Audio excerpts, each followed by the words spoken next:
E para quem estava duvidando das capacidades ofensivas da Europa contra a Rússia, com certeza vai se surpreender com o que aconteceu nesse exato momento que eu estou gravando esse vídeo. Só para você ter uma noção, foi algo tão grave que fez o Putin literalmente parar o que ele estava fazendo e vir a público se pronunciar a respeito do ocorrido. Aliás, dentro desse mesmo pronunciamento, o Putin resolveu utilizar algumas palavras que eu acho que eu nem vou poder mencionar aqui. Bom, eu acredito que não existe mais dúvidas pra ninguém que esse conflito deixou de ter somente um lado que é atacado e passou a ter dois lados que estão literalmente brigando entre si. Ou seja, até o ano passado o que a gente estava presenciando era só a Rússia atacando praticamente. Porém, agora podemos ver claramente que aquele outro país europeu que você já sabe qual é, né? Além de contra-atacar, também está organizando operações especiais para adentrarem o território russo. Inclusive, foi justamente uma dessas operações que ocorreu no dia de hoje que fez o Putin simplesmente parar o que ele estava fazendo e se pronunciar a respeito do caso. Aliás, eu vou deixar você agora com o vídeo do Putin falando e logo em seguida eu volto para te explicar exatamente o que aconteceu. Очередной террористический акт, очередное преступление, проникли на приграничную территорию и открыли огонь по гражданским лицам. Видели, что это гражданская машина, видели, что там сидят гражданские лица и дети, Нива обыкновенные. Открыли огонь по ним. Вот именно такие люди и ставили перед собой задачу лишить нас исторической памяти, лишить нас своей истории, лишить нас своих традиций, языка. Mas nada, eu já queria te falar que algumas palavras eu precisei simplesmente cortar aqui justamente devido ao seu teor não adequado para a plataforma, digamos assim. Mas o que aconteceu foi que no dia de hoje, aquele país europeu simplesmente organizou uma operação especial a fim de realizar um ataque com equipamentos explosivos em uma região russa conhecida como Bryansk. Só para deixar bem claro aqui, essa região já era oficialmente da Rússia, ou seja, não é nenhuma cidade que foi tomada ou invadida ou anexada, se trata de um local dentro do próprio território russo mesmo. Só por aí a gente já começa a perceber que o Putin falou há um tempo atrás não parece estar batendo muito bem, mas já já eu entro nesse assunto.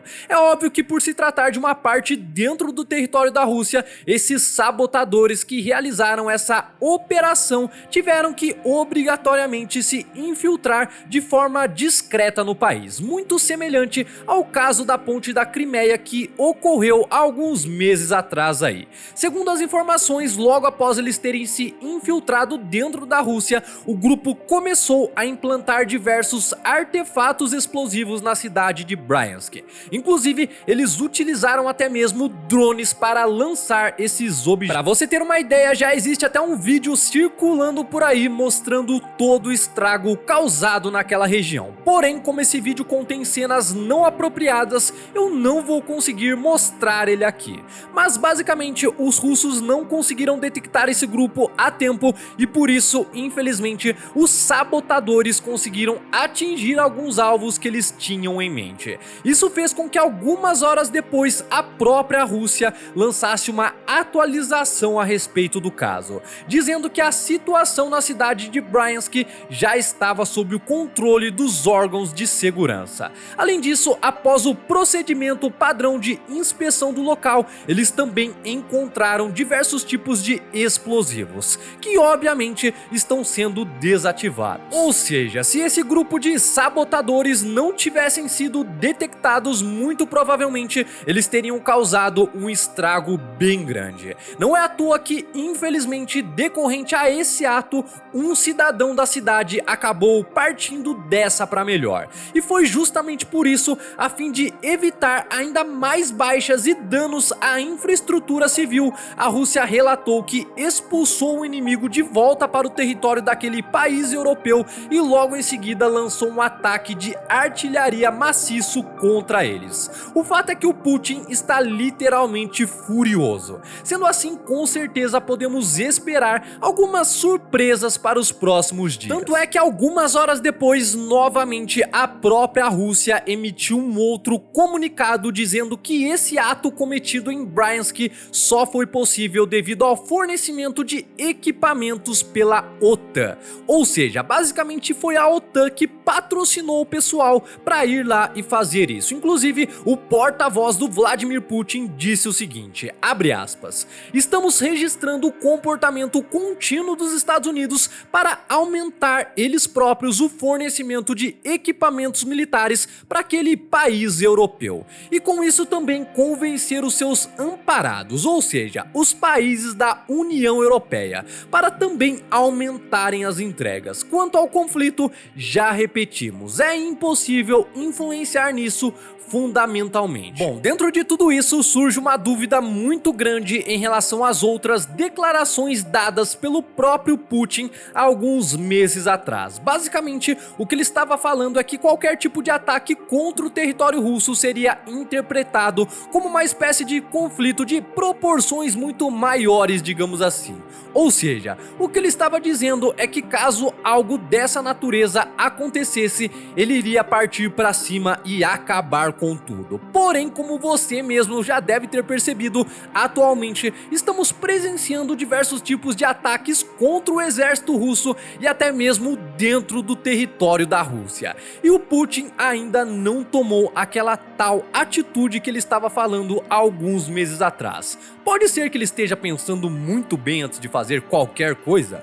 Pode, porém não deixa de ser meio estranho tudo isso, né? Inclusive um dos membros do Pentágono revelou quanto tempo pode demorar para acabar todo esse conflito. E ele disse o seguinte, abre aspas, o conflito pode terminar em 6 meses, ou pode terminar em 2 ou até mesmo 3 anos. Ou seja, a situação está tão imprevisível que nem o pessoal do Pentágono consegue dar uma estimativa mais concreta em relação ao fim de tudo isso. Agora, puxando um pouco para o lado do Brasil, esses dias mesmo eu fiz um vídeo aqui no canal falando justamente sobre toda essa pressão internacional que a gente está vivendo. O Brasil está literalmente em cima do muro, tomando pancada dos dois lados. Sabendo disso, devido a toda a pressão, a gente foi o único país dos BRICS no Conselho da ONU a votar a favor da retirada das tropas russas do território daquele país europeu. E é óbvio que cedo ou tarde a resposta da Rússia diante de tal atitude iria chegar, né? Pra você ter uma ideia, o vice-ministro das Relações Exteriores da Rússia disse que é simplesmente lamentável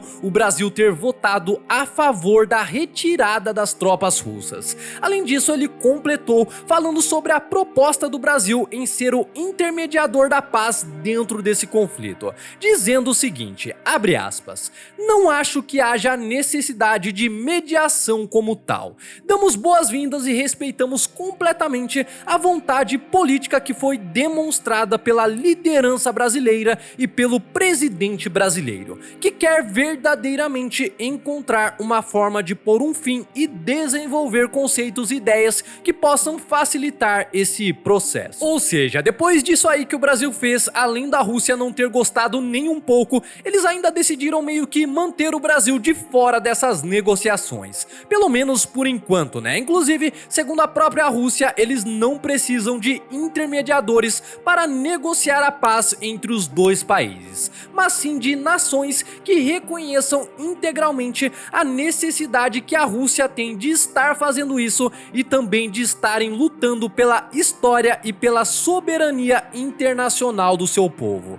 Como o próprio Vladimir Putin disse, ele não vai permitir que simplesmente apaguem toda a história da Rússia. Aliás, esse negócio de apoio militar está dando o que falar no mundo inteiro. Muitos estão até mesmo se questionando quem está realmente levando a melhor dentro desse conflito. Não é à toa que eu fiz um vídeo muito especial aqui no canal, falando justamente sobre o fim da Europa e quais serão os planos dos Estados Unidos para os próximos anos. Para você entender tudo isso e muito mais, é só clicar nesse vídeo que está aparecendo na tela aí para você. A gente se encontra lá.